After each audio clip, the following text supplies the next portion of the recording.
Hi guys! Magandang gabi. Welcome back po dito sa Gandara sa your channel for showbiz update.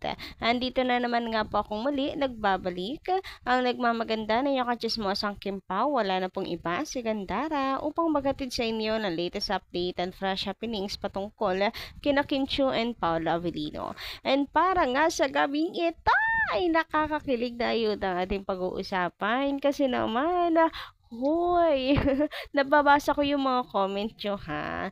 Grabe. Yes, pare-parehas lang naman tayo nag-intay sa Kimpaw. Medyo matagal nga eh. Pero ganun talaga pag Star of the Night. Charot. Dapat nga medyo nagpa-late pa sila para kwan. Charot lang.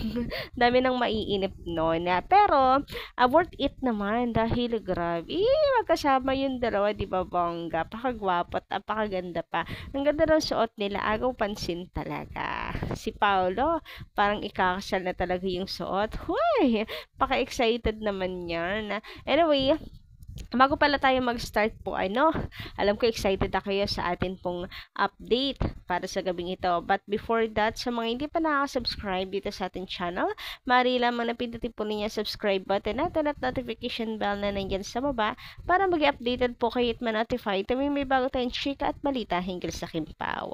Basta mga balita na may kinalaman, kina Kim Chiu and Paolo Avellino, sagot na po natin yan. And ito nga yung sinasabi ko, ang dami talaga naghantay. Yung mga nanood ng live, iniintay po si ang paglabas ng Kimpaw. So, isa si Madam Visitasyon Guzman. Sabi niya rito, salamat nga. Naghintay, nahintay pagrampas sa red carpet. Ang tagal nila kanina pa. Kanina pa akong nanonood. At last, nakita ko silang rumampas sabay. Meaning, sila talaga. Ay, may pagbulong, Madam Visitasyon.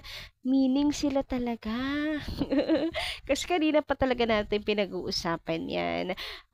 Ang sign kasi natin, pag magkasama ang Kimpaw, huy, gumawa-gawa ng sign.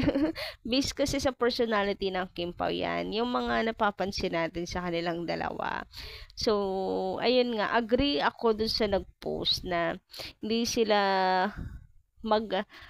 ugali, magbitbit ng partner, ganyan, kung wala namang relasyon. So, eto na nga, since magkasama silang dalawa, meaning sila na nga, 'di ba? Ibig sabihin sila na nga. Ayan kaya ang dami nag-aabang din talaga ng pag-appear ng Kim Pawi. Iniintay kong magkasama, magkasabay. Ayan, kung nakaangkla si Kimi kay Paolo, ganyan. And ako naman naiintay ko kasi lakas ng kutob ko na magkasama yung dalawa. Magkasabay yung dalawa. Malakas yung kutob ko talaga. Ang inaantay ko yung suot. Magiging suot kasi nga tulad ng sinabi nung nabasa ko kay na kapag naka all white ay tumawag na tayo ng pari. Pero hindi, naka gold naman si Kim and white naman si Pau. Pwede na rin. Tara, tawag na po tayo ng pare. Pakasalan natin tong dalawang to. Charot lang. Anyway, sabi naman dito ni Madam Minda Campbell. Ayan, shout out po sa inyo. Huy active niyo ha. Ang dami niyo agad mga comments. Ka-upload ko lang. Ang dami na agad mga nagko-comments. Active na active ngayong gabing to. Huwag niyo sabihin may plano kayong magpuyat. Sabi dito, why is Kim's dress is different than I saw to some other bloggers? Her gown is black, and then when they arrived, she was wearing a different dress.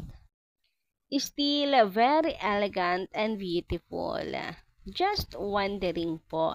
Naku, Madam Minda Campbell, ayan, para masagot ko masagot ko kayo, lagi naman pong ganyan si Kimi, lagi may pa-photoshoot. Kung mapapansin nyo, nung, ito example natin ha,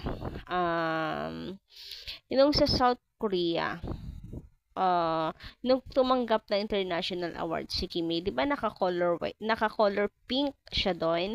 Napakagandang gown, naka-pink siya and bagay na bagay kay Kimi. Pero before before the main event. Ang dami niyang photoshoots, daming padamit ni Kimi, ganto ganyan. Ganun kasi talaga pag star ka eh.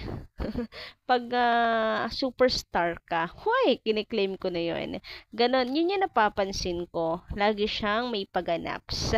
And para ano rin naman, syempre, para mabulaga pa rin tayo. Hindi po mawala yung excitement and wow factor pag nakita sila, pag nakita si Kim Chu. So, ayan, di ba pati kayo nagulat na bigla. And wow! Dahil ang ganda ng suot ni Kimi. Very pretty talaga. So, ito ba yung tinutukoy nyo, yung naka-black? Ang ganda rin ito, no? Ang sexy niya dito. Pero, siguro mas pinili nila yung formal look, mas formal look dito sa bola kaysa dito na mas madaring naman yung kasuotan. So, ayun, para sa akin, maganda pong idea.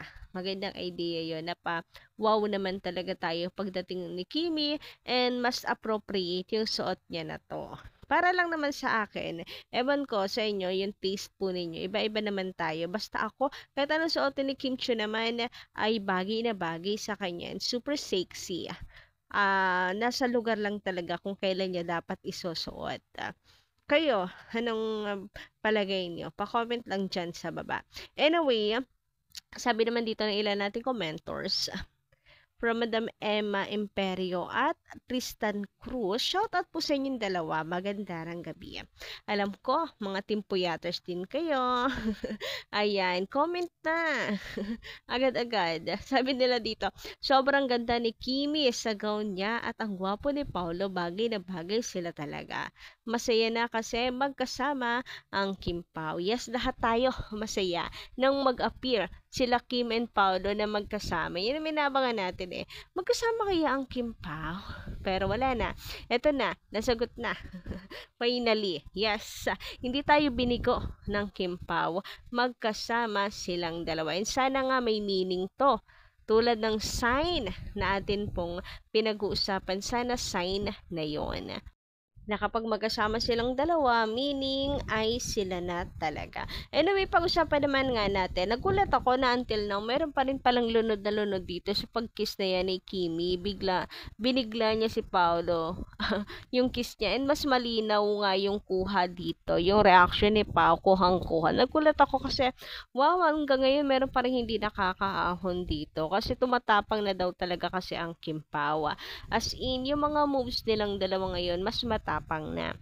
And dahil pinag-uusapan nga na confirm magkarelasyon yung dalawa, kapag magkasama ay eto na nga. Bakit daw kasi kinakailangan pa ng another sign? Ay dito pa lamang nga daw ay sinyalis na talaga mag-jowa bells yung dalawa. Kasi na-meet na ni Paolo Avellino yung members talaga ng Chu family. Ayan, may mga paganyan. Dapat yung mga dating signs daw ay kinakapitan na. Pero wala rin kasi. And eto nga, may picture si Pau, ang Kim Pao with Daddy Chu. Ayan o. And of course, solo pic ni Daddy Chu and Paolo. So, dito pa nga lang daw, alam mo ng usapang lalaki. Mukhang nakatanggap na nga raw si Papi Paolo ng blessing from Daddy Chu. Hoy, sana totoo yung mga POV nyo ha. Huwag kayo umaasa ako. Pag hindi yan totoo, nako talaga magwawala ako dito. Charot. Pero yes, manifesting.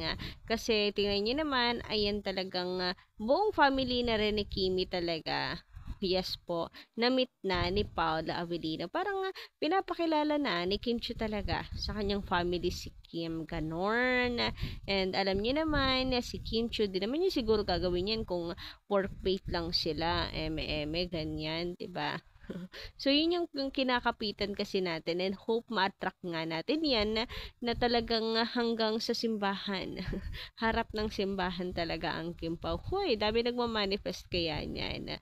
Pero syempre sila pa rin po ang masusunod. Diba? Sila pa rin ang nakakaalam kung nararamdaman na ba nila na sila na talaga para sa isa't isa. Alam naman nila yon, naramdam naman nila yon. 'di ba? Pero tayo taga-push din, taga-push rin para matuloy.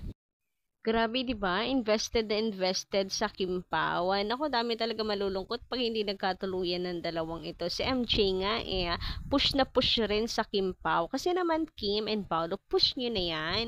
Wala namang magagalit. Wala namang kayong tinatapakan. Marami pang matutuwa at inyong mapapasaya. Bagay naman kayo. Ramdam naman namin na love yung isa't isa, 'di ba? Anyway, hanggang dito lang muna ating update. Thank you so much sa pakikinig and kita-kits sa susunod nating balita.